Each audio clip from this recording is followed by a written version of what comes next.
នេះពុកម៉ែបងប្អូនតវីដេអូមុនពុកម៉ែបងប្អូននេះតែព្រះអង្គ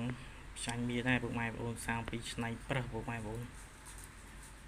ស្រោបប៊ីតនុកហើយពុកម៉ែបងប្អូនហើយនេះប្រហោងនេះឆ្នៃប្រើសនេះវាថាយើងអាចបញ្ចុះកថាពុកម៉ែបងប្អូនវាថាចុះកថាគឺអេមតែម្ដងវាថាហងស្រាប់ពុកម៉ែបងប្អូនហើយនេះសាច់ស្អាតណាស់ពុកម៉ែបងប្អូនក្រហមវាថាមានពលឹងប្រលះហ្មងពុកម៉ែបងប្អូនអ្នកដែលស្រឡាញ់មាននិស្ស័យមានជំនឿវាថាចែកយកទៅគ្រប់ពាក់គឺថាក្នុងចិត្តក្នុងអារម្មណ៍គឺនេះចឹងបងប្អូនបាទមកអេបងប្អូនឯក្នុងឡតនេះទេឡតនេះខ្ញុំរុំបោះឯខ្ញុំមានចូលក្នុងខ្ញុំคลิกទៅតាមបិទឡតខ្ញុំប្រើបងប្អូនខ្ញុំដកចេញមួយកាលមុនដកទៅទៀតទេ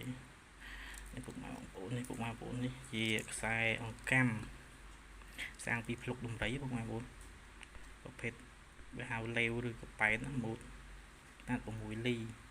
អង្កាំពីក្របនេះក៏ភ្លុកដែរពុកម៉ែបងប្អូនមូលខ្នាត7លីពុកម៉ែបងប្អូន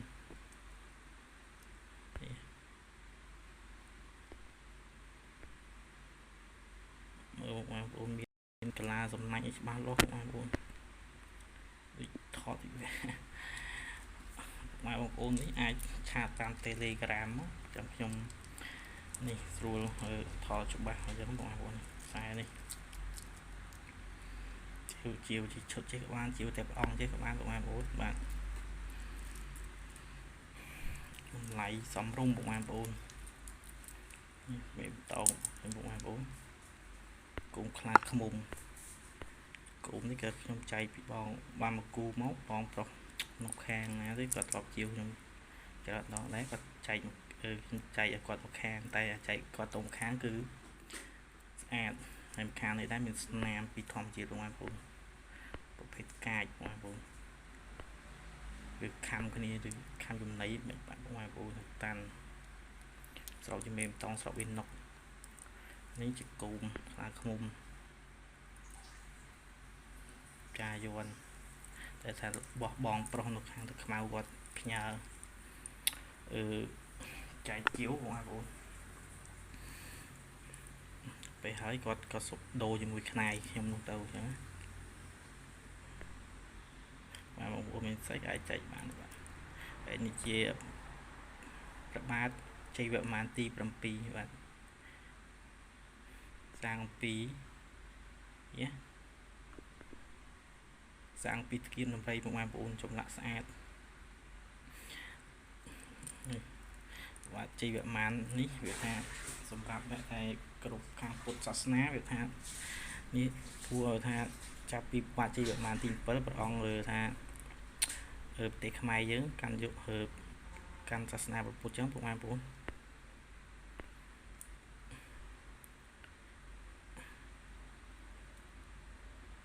សម្រាប់និយាយថាសាសនាពុទ្ធឬក៏សាសនាព្រហ្មញ្ញឬក៏សាសនាណាទេបងប្អូនសាសនាយេស៊ូគ្រីស្ទអីក៏ដោយវាថាតាមខ្ញុំធ្លាប់មើលសិភៅឬក៏ស្ដាប់នេះមកសាសនាទាំងអស់ពីដើមឡើយគឺសាសនាណាក៏ល្អដែរបងប្អូនចឹងណាគឺបង្រៀនមនុស្សឲ្យធ្វើល្អទាំងអស់គ្នាអញ្ចឹងបងប្អូនមានតែមនុស្សទេដែលថាធ្វើក្រក់ហើយនឹងយូរមកវាថាអ្នកដែលមានចំណេះចេះដឹងក្នុងសាសនាមួយវាថាបង្កើតសិភៅឬក៏បង្កើតអីឡើងទៅវាថាទៅពេលខ្លួនចេះដឹងទៅវាអាចទៅជាចរិតវាថាទូឯកនិយាយថាទូឯកទៅពេលចឹងអាចនឹងសរសេរវាថាផ្សាញ់ចាគ្នាថាចេះសាសនានេះល្អសាសនានេះល្អអញ្ចឹងបងប្អូនតែបើក្នុងសាសនាណាក៏ល្អដែរពុកម៉ែបងប្អូនអញ្ចឹងតែមានជំនឿយើងមិនអាចថាគេបានទេពុកម៉ែបងប្អូនសាសនាគឺប្រទេសនីមួយបើសិនជាមិនមានសាសនាគឺយ៉ាប់បងប្អូនអញ្ចឹងគ្រាន់តែពេលខ្លះយើងថាខ្លះវាថាចេះទៅសាសនាចេះដឹងទៅយកសាសកើតភូខុសអញ្ចឹងបងប្អូនជាសាសនាព្រះមហាក្សត្រអញ្ចឹងហើយសាសនាគឺ ធ្វើឲ្យមនុស្សចេះគោរពចេះខ្លាចចេះអោនតូនអញ្ចឹងបងប្អូនហើយសម្រាប់ថាក្នុងផ្លូវជំនឿថាជាប្រភេទកូនខ្លាឃ្មុំឬក៏ខ្នាយនេះដែរបាទតាំងពីដូនតាវាថាខ្ញុំដឹងក្តីមកគឺដូចជាតាខ្ញុំគាត់គ្រូម្នាក់ដែរបងប្អូនគាត់ថាឃើញគាត់និយាយពីរបស់អស់ហ្នឹងអញ្ចឹងបងប្អូនហើយបើថាអ្នកខ្លះគាត់ចាំចាស់ភាពស័ក្តិសិទ្ធិឃើញថាបើសិនជាពាក់ឧទាហរណ៍ដូចជាព្រះឬក៏អូតើពាក់ថាដូចជាខ្នាយឬក៏ចង្កូមអីគាត់សួរថាបែបពាក់អញ្ចឹងកាប់មុតទេអាហ្នឹងវាថាទៅសម្រាប់ខ្ញុំវាថាក្នុងចិត្តដូចជាមិនបញ្ហាតែមកអ្នកខ្លះទៀតវាថាយើងពាក់ព្រះពុកម៉ែបងប្អូនហើយយើងថាយើងពាក់ព្រះ3អង្គអញ្ចឹងទៅគាត់ឃើញហ្នឹងគាត់សួរថាជុំពាក់ព្រះច្រើននេះកាប់មុតទេអញ្ចឹងពុកម៉ែបងប្អូនតែពេលខ្ញុំសួរថាបើក្មេងសួរក៏អត់សូវអីតែភាគច្រើនចាទៅចាស់ពុកម៉ែបងប្អូនហើយគាត់ថាតែអញ្ចឹងបាក់ដែរពេលខ្លះអារម្មណ៍ល្អក៏ថាញញឹមមិនដើរចេញតែពេលខ្លះអារម្មណ៍ហួសមកឬថាអារម្មណ៍យើងពុកម៉ែបងប្អូនអ្នកណាក៏នេះដែរពុកម៉ែបងប្អូនហើយណាមួយវាថាការគោរពហើយនឹងយើងមិនចង់អីទេគាត់ចង់បកស្រាយយើងបកស្រាយបែបងាយខ្ញុំតែសួរថាចុះលោកពូឬក៏លោកអ៊ុំ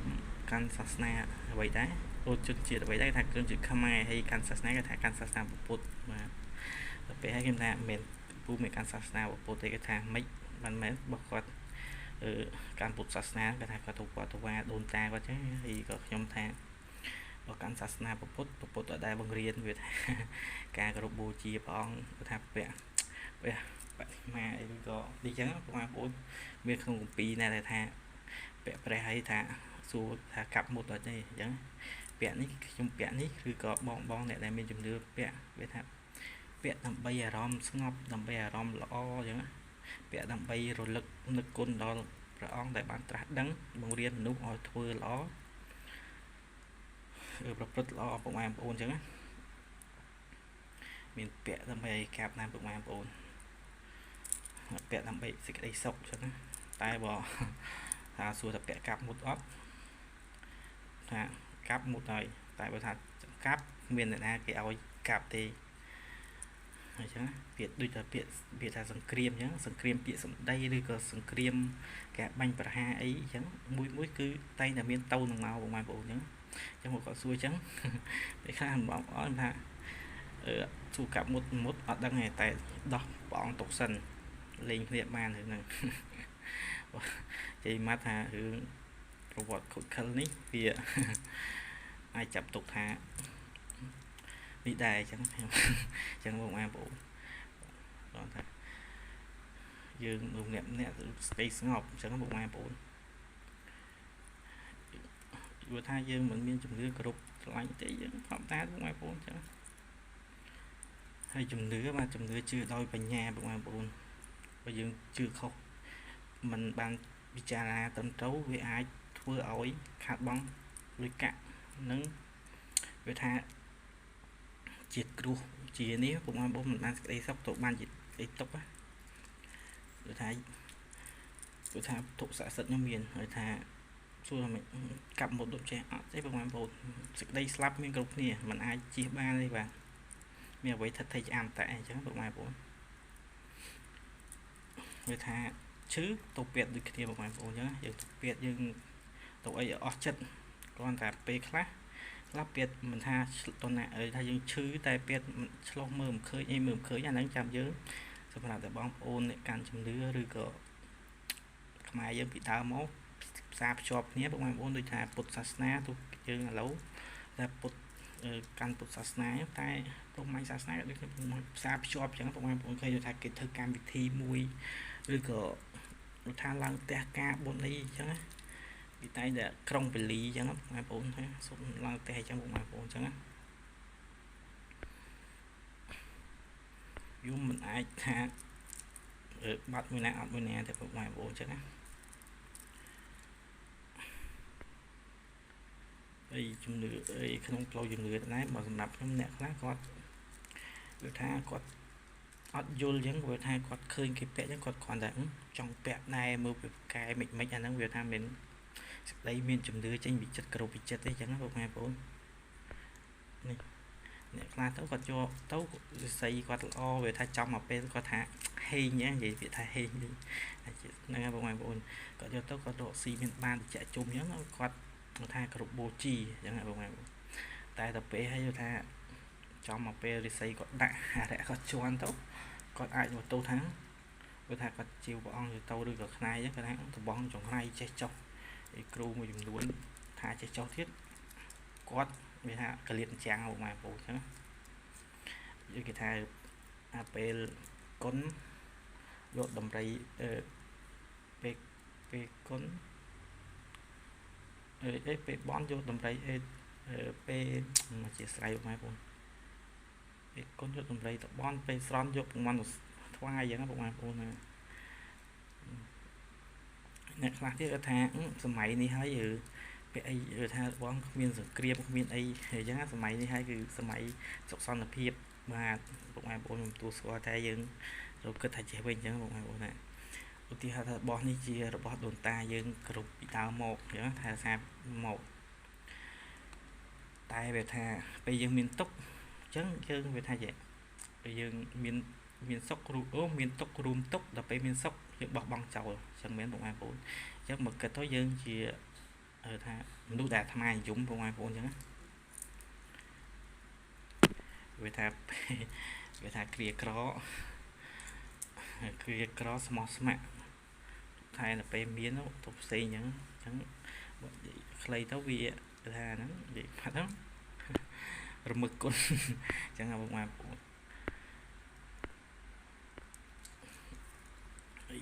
ពីក្នុងថាអ្នកដែលស្រឡាញ់កាន់សាសនាណាមួយគ្មានគាត់ទេបងប្អូនវាថាឲ្យកាន់សាសនាតាមនេះបានបងប្អូនអញ្ចឹងណាហើយបងប្អូនហើយខ្ញុំនិយាយវាជាស្រ័យបងប្អូនព្រោះថាអាចនឹងទៅមុខទៅក្រោយបន្តិចភាសាព្រោះថាខ្ញុំនិយាយនេះវាថាព្យាយាមនេះបងប្អូនព្យាយាមនិយាយអញ្ចឹងបងប្អូនបកស្រាយខ្លះបងប្អូនដោយសារដូចខ្ញុំប្រាប់ជារឿយអញ្ចឹងថាខ្ញុំនិយាយថតជាវីដេអូថាដោយសារខ្ញុំសូមនិយាយដោយសារច្រើនតែនិយាយថាម្នាក់ឯងច្រើនតែមុខទៅក្រោយតែបងគាត់ឆាតឬក៏ទេមកវាថាអាចបកស្រាយបានអាចសួរនាំបានអញ្ចឹងបងប្អូនហើយក៏ខ្ញុំថាជាខ្ញុំបើថាមិន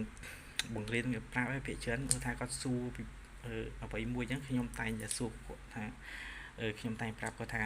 បើសម្រាប់ខ្ញុំពាល់បទពិសោធន៍ខ្ញុំពាល់ភាគច្រើនខ្ញុំនិយាយថាបទពិសោធន៍ខ្ញុំអញ្ចឹងបងប្អូនបទពិសោធន៍ខ្ញុំសម្រាប់ជួបតែចេះអញ្ចឹងបងប្អូននិយាយណា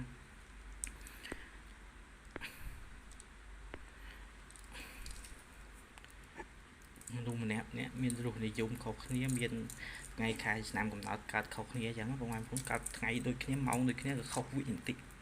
ដូចគ្នាខុសវិនាទីទេបងប្អូនអញ្ចឹងថាមានដួងកែវមានដួងព្រលឹងរៀងខ្លួនបងប្អូនអញ្ចឹង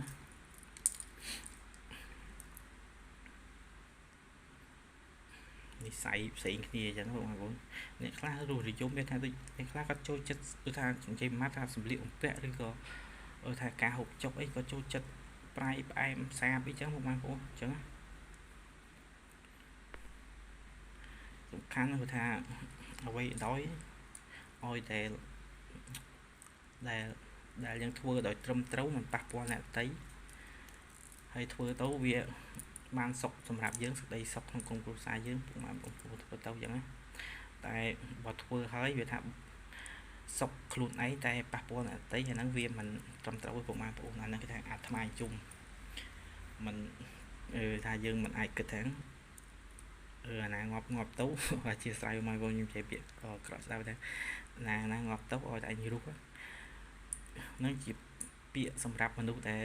អាត្មាយំតែយើងត្រូវគិតថាជាចុះបើយើងចង់រស់តែម្នាក់ឯងចុះបើសិនលើកក្នុងផែនទីហ្នឹងមានតែយើងម្នាក់ឯងតែយើងគិតមិនវិញហ្នឹងយើងត្រូវគិតចឹងបងប្អូនបាទហើយមានប៉ុណ្ណឹងបងប្អូនហើយវីដេអូរឿងយូរបងប្អូនហើយនេះបងប្អូនមានខ្សែអាចចែកបានបាទ